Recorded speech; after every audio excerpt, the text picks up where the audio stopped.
अब तो सरकार कानून ऐसे भी बना रही है नए नए, जहां पर सामने वाले ने आपको आरोप लगा दिया कि आप गलत हैं, चाहे वो झूठे ही आरोप लगा दिया हो, आप तो सफाई भी नहीं दे सकते। अच्छा एक बात बताओ, मैंने आप पर कोई आरोप लगा दिया, तो आरोप सही है कि गलत है, इसकी जांच होनी चाहिए कि नहीं? बोलो। लेकिन सरकार ने अब नए जो कानून बनाए हैं उसमें सरकार का कहना है कि जरूरत नहीं है जांच करने की। किसी ने आपको कह दिया कि आप गलत हो तो बस आपको जेल में जाना ही पड़ेगा और उसकी जांच करने की जरूरत नहीं है। अब ये कानून आ रहे हैं नए। बोलो हाँ। अब बताइए ये न्याय है कि अन्याय है? तो सरकार न्याय के एक कदम है पास के अन्याय के एक कदम पास है। अन्याय पहले ही कम था कि सरकार और अन्याय करना चाहती है। इसलिए हम कहते हैं कि देखो, बहू अपने सास ससुर पर दहेज का केस लगा देती है। आप जानते होंगे कितनी बहुएं हैं जो गलत केस लगा देती हैं? बोलो हाँ। कितनी लड़कियां हैं जो किसी लड़के पे झूठे ही बलात्कार का केस लगा देती हैं? ये बात सही है कि गलत है? कितने लोग हैं जो अपने अधिकार का दुरुपयोग कर देते हैं? समाज में ऐसे लोग हैं जिन्होंने गलतियां नहीं की पर झूठा आरोप लगा दिया गया और बेचारे जेल चले गए। अब बताइए कि किसी ने झूठा आरोप आप पे लगाया है तो उसकी जांच होनी चाहिए कि नहीं? बोलो। पर सरकार कहती है नहीं, जांच की जरूरत नहीं है। किसी ने बोल दिया आप गलत हैं, मतलब आप गलत हैं, बस। इसे क्या कहेंगे? इससे बड़ी मूर्खता हो सकती है? इतने अंधे तो धृतराष्ट्र भी नहीं थे, है ना? सबसे बड़े अंधे धृतराष्ट्र ही थे, पर वो भी इतने बड़े अंधे तो नहीं थे। जांच तो करा लो भाई साहब। जांच ही नहीं होगी, बोले जांच की जरूरत नहीं, अंदर चलो जेल में। अभी कुछ दिन पहले हमारे देश में एक आदमी को जेल में डाल दिया, 40 साल जेल में रहा। 40 साल के बाद उसे न्याय दिया सुप्रीम कोर्ट ने कि ये व्यक्ति निर्दोष है। 40 साल बाद न्याय क्या मिला? निर्दोष है। और आरोप क्या था? 100 रुपए की धोखाधड़ी। कितने रुपए की? 100 रुपए की। वो राज परिवहन बस नहीं चलती थी सरकारी, पहले सरकारी बस, उस सरकारी बस का कंडक्टर था। 100 रुपए क्या उस पे घूस लेने का या टिकट ना काटकर चढ़ा लेने का यात्री को आरोप था। उस 100 रुपए के केस में 40 साल लग गए न्याय देने में। और न्याय जब मिला तो क्या मिला कि ये आदमी निर्दोष था। इसने कोई ऐसी बात कही नहीं, किसी ने झूठा ही आरोप लगा दिया। तो किसी के झूठा कहने से सरकार ने जांच नहीं की कि वो सही बोल रहा कि गलत। वो जेल में 40 साल। अब बताइए ये न्याय है? ये है नेताओं का न्याय?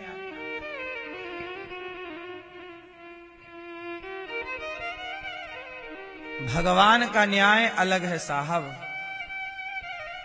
अरे उसने आरोप लगाया तो एक बार आरोप की भी तो जांच हो कि सही है कि गलत। और चलो 1 महीना 2 महीने में न्याय मिल जाए, 1 साल के अंदर न्याय मिल जाए, लेकिन न्याय 40 साल। अब वो 40 साल जेल में रहा। अब उस 40 साल में तो उसकी जिंदगी खत्म हो गई ना? होगी खत्म कि नहीं? समाज में बदनामी हुई कि इसका बाप जेल में है, इसका पति जेल में है, इसका बेटा, जिसका भाई, जिसका पति, जिसका पिता जेल में होता है, समाज में उसे अच्छा कहां कहा जाता है। समाज की इस तरह की दबाव में वो रहे, लेकिन कोई नहीं सुनता यहां साहब। अंधा कानून, बहरे लोग, इससे बड़ी मूर्खता क्या होगी इस समाज की। इस देश में न्याय नहीं, न्याय के लिए आप लड़ते रहो, देते रहो वकीलों को पैसे, पैसे खर्च होंगे, बस न्याय नहीं मिलेगा। न्याय के नाम पे मिलती हैं तारीखें, तारीख पे तारीख, तारीख पे तारीख। तारीख क्यों मिलती है हमारे यहाँ? क्योंकि तारीखों पे हमारे यहाँ ना एडवोकेटों की फीस चलती है।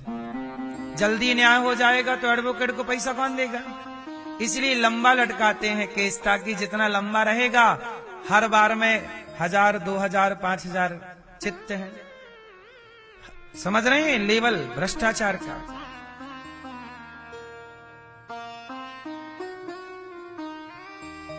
सरकारें गूंगी, सबको पता है सब कुछ, पर अंधेर नगरी चौपट राजा, टके शेर भाजी ठके शेर खाजा। ये पढ़ा था, देखने को मिल रहा है। थी अंधेर नगरी थानबूज राजा, टके शेर भाजी टके शेर खाजा। अंधेर नगरी और चौपट राजा, ऐसा है न्याय इस देश का। क्या कहें, किससे कहें? उम्मीदें भी तो अब नहीं है अब किसी से। जिनसे उम्मीदें थी वही ऐसे कानून ले आए, कह रहे हैं कि अब जांच ही नहीं होगी, तुम आरोप किसी ने लगाया सीधे अंदर जाओ, कोई जांच की जरूरत नहीं।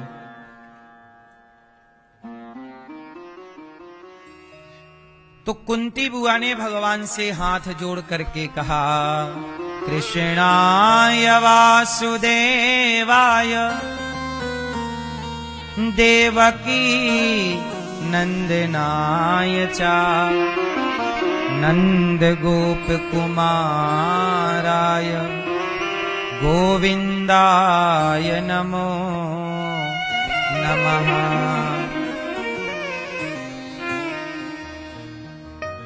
कुंती बुआ ने हाथ जोड़कर कहा, कृष्णाय वासुदेवाय देवकी नंदनाय च। हे कृष्ण, हे देवकी पुत्र, यशोदा पुत्र, हे नंद पुत्र, मैं आपको प्रणाम करती हूं। नमः पंकज नाभाय, हे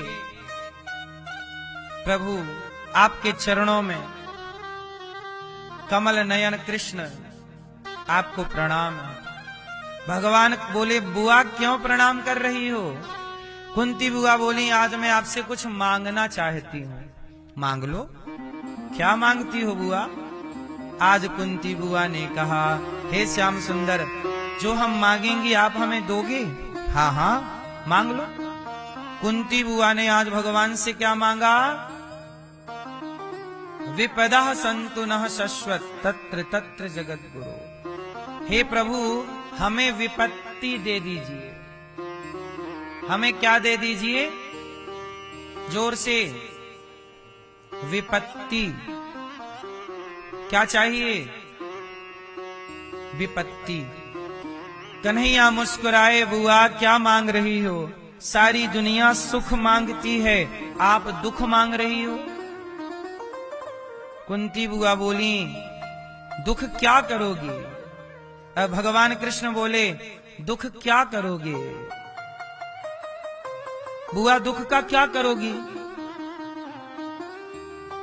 कुंती बुआ बोली, श्याम सुंदर, जब से जीवन में सुख आया है तब से हमें डर लगने लगा। क्या? बोले, सुख में ये डर लग रहा है प्रभु कहीं हम आपको भूल ना जाए, क्योंकि सुख में भगवान को भूलने की संभावनाएं ज्यादा है। हमें डर लग रहा, हम भूल ना जाएं। कुंती बुआ ने कहा, हे प्रभु हमें दुख दे दो। हमें क्या दे दो? भगवान बोले बुआ दुख भी कोई मांगने की चीज है? आज तक किसी ने दुख नहीं मांगा। कुंती बुआ बोली प्रभु जब से हमारा बेटा राजा बना है हमें तो डर सता रहा है।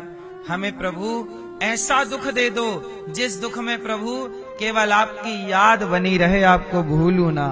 हे नाथ मैं आपको कभी भूलू नहीं। भगवान को मैं भूल जाऊं तो ऐसे सुख का क्या करूंगा जिस सुख में हम भगवान को भूले बैठे हों। बढ़िया तो वो दुख है जो भगवान की याद तो दिलाता है। बोलो हाँ, भगवान की क्या दिलाता है? याद। दुखों से अगर चोट खाई ना होती तो कन्हैया तेरी याद हमें आई ना होती। दुख बहुत अच्छी चीज, दुख अच्छे हैं कि बुरे हैं? मैं ये नहीं कहता कि दुख अच्छा है कि बुरा है।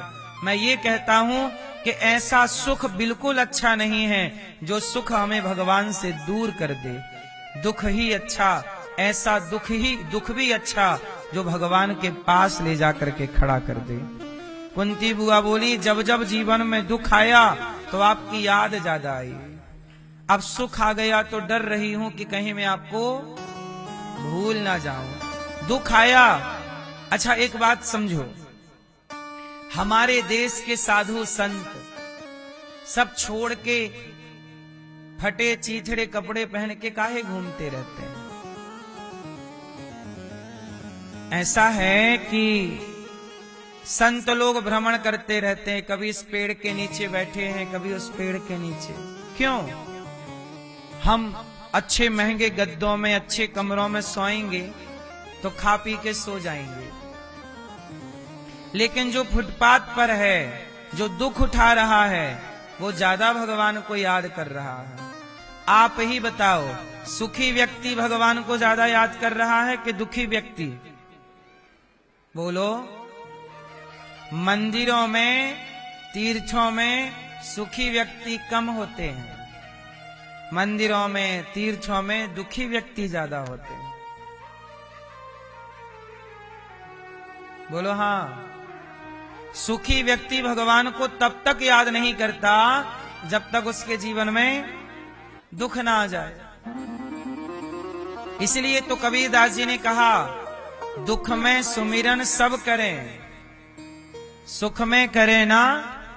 और जो सुख में सुमिरन करें, जो सुख में भगवान को याद करेंगे, उनके जीवन में दुख आएगा ही नहीं। दुख आता ही इसलिए है कि हम सुख में भगवान को भूल जाते हैं। इसलिए मेरी मां, हालात चाहे अच्छे हों चाहे बुरे हों, हर परिस्थिति में भगवान को याद जरूर करना चाहिए। अब आप लोगों को लगता है कि भक्ति का मतलब दिन भर मंदिर जाएं, क्या दिन भर पूजा करें? नहीं, भक्ति का मतलब दिन भर पूजा करना नहीं है। भक्ति का मतलब दिन भर मंदिर जाना नहीं है। भक्ति का मतलब क्या है फिर? क्या है मैया? भक्ति का मतलब क्या है? समझाओ जरा हमें, लाल मैया।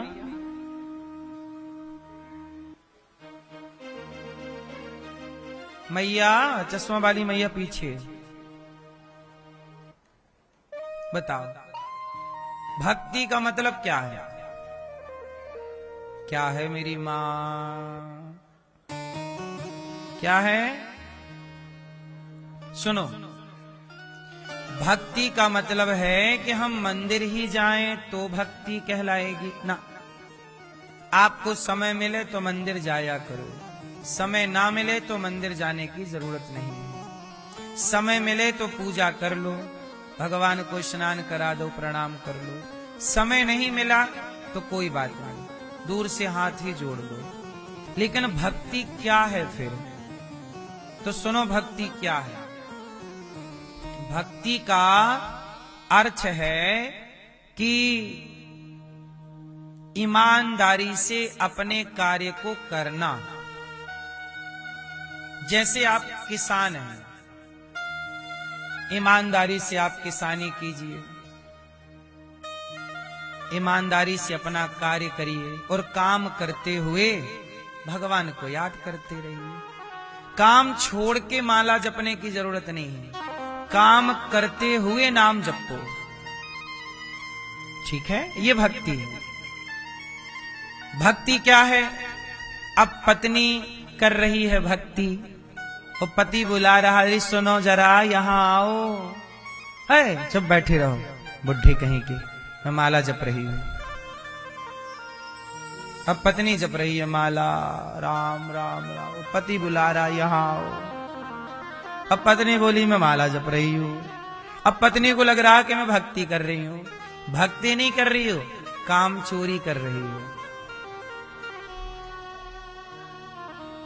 ये काम चोरी है। अब पति लोग, बाप बुला रहा है पुरुष को, पति को, ए भैया बेटा, माँ बुला रही है बेटा दवाई नहीं है, ये दवाई लेते आना है। माँ इतनी महंगी दवाई, माँ भूखी मर रही है, माँ प्यासी मर रही है, बेटा को टाइम नहीं है देखने के लिए। दिन भर दुकान, दिन भर काम, दिन भर पैसा,